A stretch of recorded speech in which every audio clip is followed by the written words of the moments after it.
From the Weather NorCal Command Center, this is your Evening Update.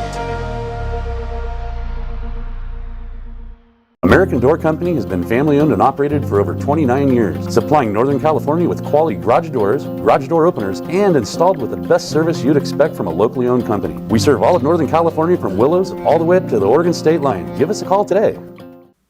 Good evening, everyone. For those of you that had clouds today, it just seemed like they were sticking around all day long, didn't it? Now, this is one of those situations where those clouds were in the valley and it worked its way up the foothills into some of the mountains. And actually, the clouds were eroding from the mountains and then downward into the valley. So the valley stuck onto those clouds a little bit longer than the mountains. And if you still have clouds out there this late afternoon and evening, those will be clearing out here later tonight and especially going into tomorrow. And, places like northern Siskiyou County and even into Modoc County got to see sunshine for a good portion of the day, as well as even parts of the coast. So it just depends on where you are. So overall, we expect drier and warmer conditions for the rest of the week. The valley highs are going to be near 80 degrees, especially by the time we get into Friday, Saturday, going into the weekend, right? But mountain and maybe some coastal showers going into your Sunday, and the valley may get caught up in some of that, but I think most of it will be in the mountains and on the coast. And then next week, most of next week is looking dry and mild. All right, so taking a look at your Krueger's Quickcast for your Wednesday, October 15th. All right, so for tonight, we've got those clearing skies. Now, eventually tonight, too, overnight, early tomorrow morning, many of the mountain valleys, especially west of the valley, Trinity County, inland valleys of Del Norte and Humboldt counties, even the valleys in western Siskiyou County could see some of that fog to start off the day, and then, of course, it will erode away pretty quickly. But otherwise, temperature is quite cold up towards Modoc County in the 20s, and it looks like in the 30s out towards Siskiyou County. And for the valley and for the coast, you're looking at temperatures generally in the mid to upper 40s.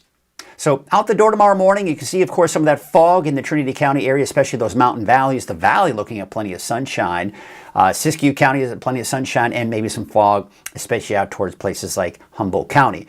By the way, I think we could even see some fog in the Sacramento Valley, in particular, say, around southern Glenn and Butte counties southward into the Sacramento region.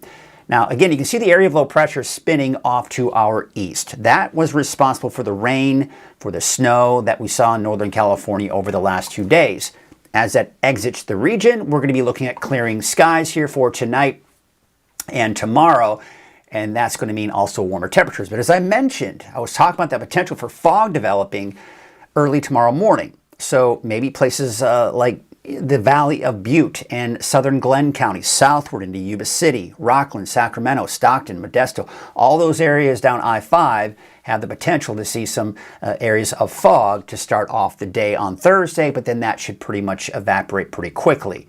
So for tomorrow, yeah, we're finally going to get to see that day of sunshine with temperatures mid to upper 70s in the valley, 60s and 70s for the mountains, and low to mid 60s for the coast. So yeah, a much more pleasant day, I think, for pretty much everyone across the board. Your 7-day forecast is calling for warmer temperatures, especially by Friday, and then temperatures start to dip again. There's that slight chance for showers on Sunday. I think better chances for showers will be outside of the valley, say the coast, the mountains, seeing that potential for those showers, and then we dry things out for Monday, Tuesday, and Wednesday of next week.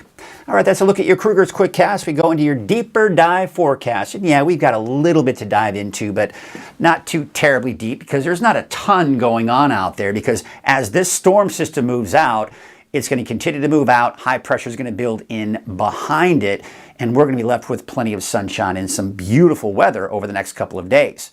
But take a look at this, kind of interesting. We take a look at the snow totals over the last 2 days. And these are just kind of the radar estimates that we're looking at here. And you can see here, this is where most of the snow was over the Sierra. I mean, this is several feet of snow down here, south of Lake Tahoe, upwards of, about a foot of snow. And that certainly did create some problems on those mountain highways, especially this morning. I mean, this morning, if you watched my morning forecast, you saw that there were a lot of chain requirements working their way up in, south of Highway 80, and even a few chain requirements in the Plumas County area. So this is looking out at Echo Summit on Highway 50 at the current hour. You can see it's cleared out, but you can see all the snow that we did see. This is out near Sierra Tahoe, that ski resort there. This right here is Highway 395. This is south of Mono Lake, kind of near the Yosemite Park area, and you can see the snow there. There were chain requirements there as well. As you can see, though, through the day, as that storm system kicked off to the east, we lost the snow, and of course things were able to kind of clear out. All right, so that's the storm system that's been wreaking havoc on us, if you will.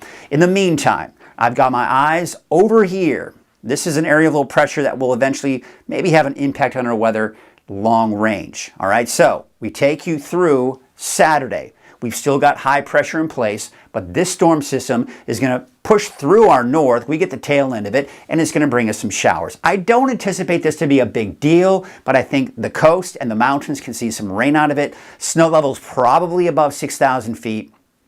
And the valley may see a sprinkle or two, but that will really be the extent of it. And then by Monday it's dry, and then we dry things out for the rest of next week.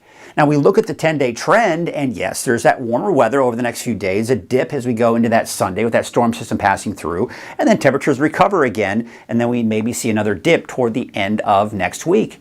So here's your neighborhood forecast, sponsored in part by Dignity Health. You are going to be looking at those temperatures in the low 70s for Trinity County. Looks like it's going to be absolutely gorgeous out there. 71 for Lewiston, 73 degrees in Trinity Center, and Ruth, about 68 degrees. Now again, as I mentioned, everywhere in the mountains and along the coast by Sunday, a chance for showers.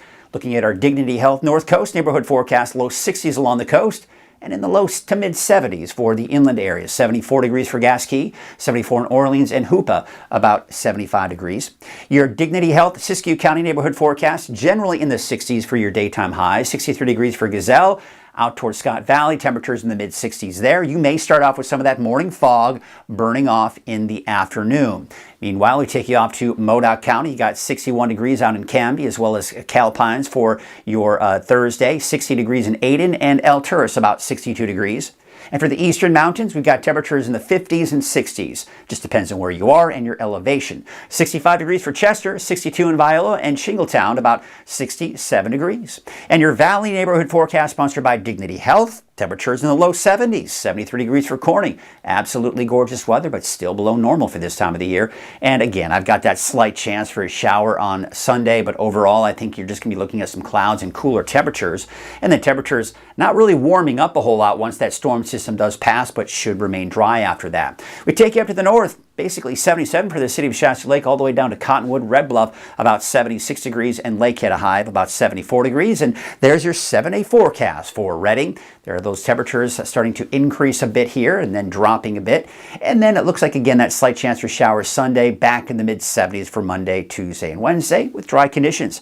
That's your evening update. I'll be back again tomorrow morning at 6 a.m. And don't forget about that live update on Coffee with Krueger. We'll see you then at 6:30.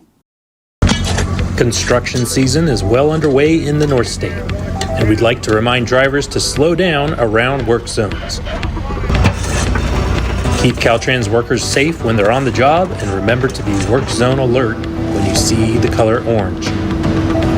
Remember to pay attention to signs, merge early, avoid distractions, and don't speed. This message is brought to you by Caltrans District 2.